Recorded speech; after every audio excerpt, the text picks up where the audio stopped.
Even the European plants want you dead. Today we kill it with fire. Keep watching to find out how on this old sub.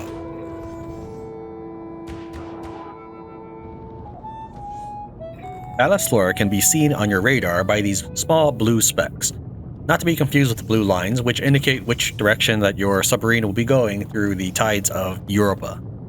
In order to be infected with Ballast Flora, your pumps will be needing to intake water. As you're going through them, there is a probability you will be infected. We can see here that it's already starting to be infected. We have accomplished our mission. It's not fully formed yet, it's still growing. Let's go ahead and take this back to the station. One of the worst things you can do is attack the Ballast Flora without a plan in mind. Let's go ahead and review what will happen.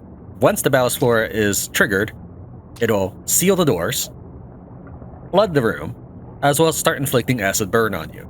Let's go ahead and do so now. You can see here that we're flooded. We can't get out. Let's go ahead and pop on our oxygen tank. And nothing's happening. You won't be able to open this door until the water starts receding. That's when the Ballast Flora has decided that you are no longer a threat. So this obviously isn't the best way to handle it. Probably the only way we can do this any worse is if we decided to deliberately nuke that part of the sub, but at least that would be funny. Far more efficient ways to bring a steam cannon, some sort of oxygen, as well as something to deal with the acid burn. The steam cannon is particularly effective because it can still be used underwater, unlike the regular flamethrower. Once you've defeated the core, the rest of it will flake off, but if you're particularly squeamish or you just want it off your ship now, you continue to blast it. It will eventually flake off without any worries from you. We'll quickly review how your ballast pumps normally work so that electrical engineers of varying skill levels will understand what it is we're doing. When your ship is trying to move up, the tanks empty out. This will allow your ship to become more buoyant.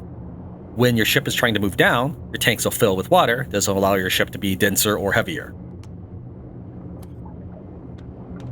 I've gone ahead and set our crate to have 3 different steps throughout this creation process. But we will want to go take a look at our navigational terminal. Velocity Y out leads to your pumps. Velocity Y being up or down. Figure out which pump we're working with. Let's go ahead and start disconnecting these cords. And the reason why we want to disconnect the cords is because we would like to be able to control whether the pump is moving water in or out. And we cannot do so as long as being automatically controlled. All right, so we'll disconnect this wire.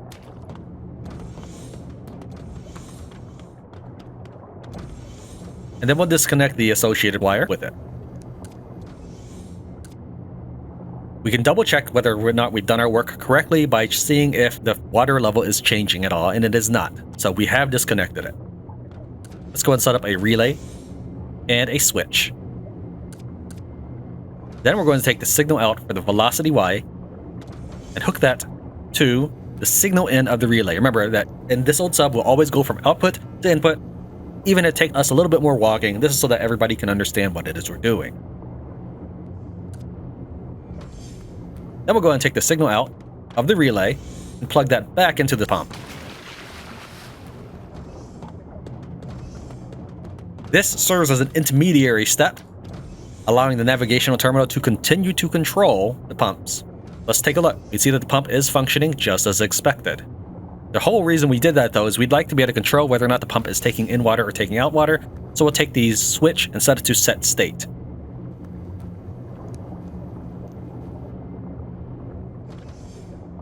See that the pump is taking in water, pump is taking out water. So nothing has changed yet. Let's flip the switch.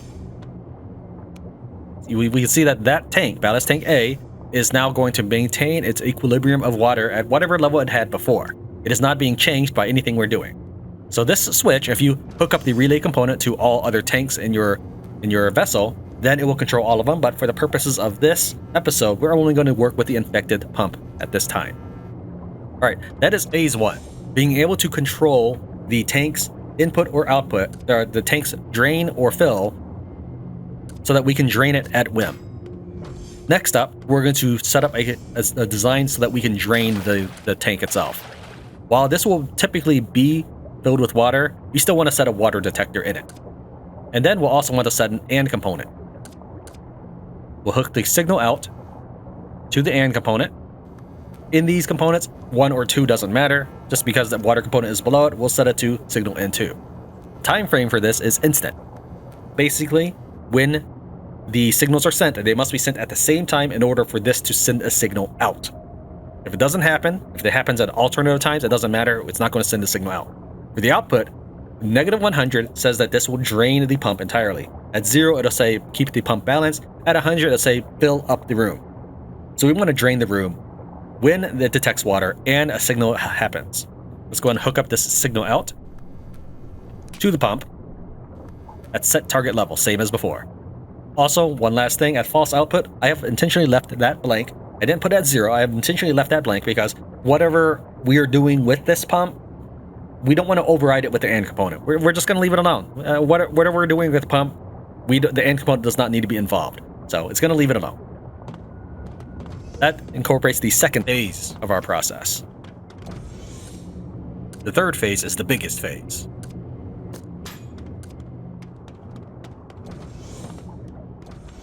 Go and set up a button here, just so it's out of the way of the Ballast Flora. And we'll set our detonators. Now, where you set the detonators does matter. Although we can set it right here and it's right next to the pump, it's not close enough to the heart of the pump to do the maximum damage. The best way is possibly right above it. You can put it on top of the pump if you want, but that might make it a little difficult to work with in the future. So we're just going to go and plant 2 detonators with incendiary grenades right here.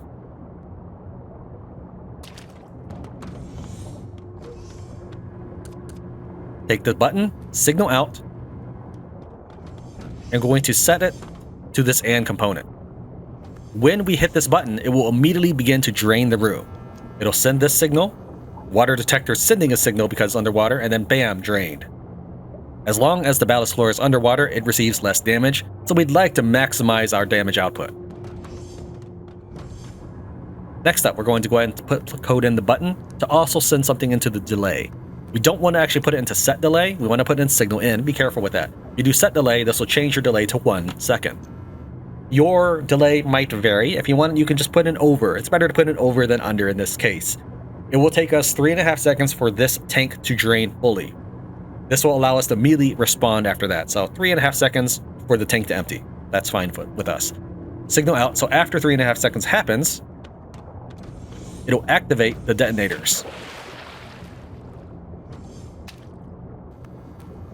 Remember, although it'd be simpler just to swing the wire from activate to signal out, we'll always do output to input. Just to make sure that everybody understands what's going on.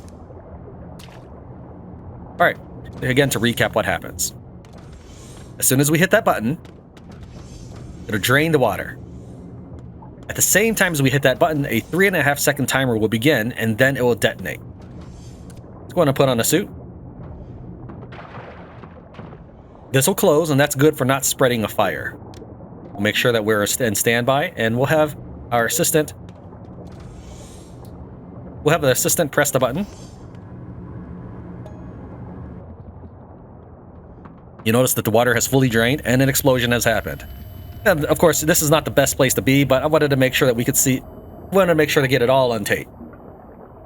The reason why the water has already filled the room was because that was the Ballast Flora's last act of defiance. And that's okay. We're okay with that because that put out the fire entirely as long as this door is closed. If the door is open, fire will spread out. It has basically extinguished the fire itself. We will need to replenish the incendiary grenades in these 2 detonators, but that's fine. As for the rest of this, it'll flake off once time has passed, or you can just knock it off with any of your tools at hand. But that is how we deal with Ballast Flora on the JS Good Intentions. Be sure to check out this old channel for videos of just about every kind of gaming genre there is, and I know you'll find something you like. If you have a different way to deal with Ballast Flora you'd like to share, let us know.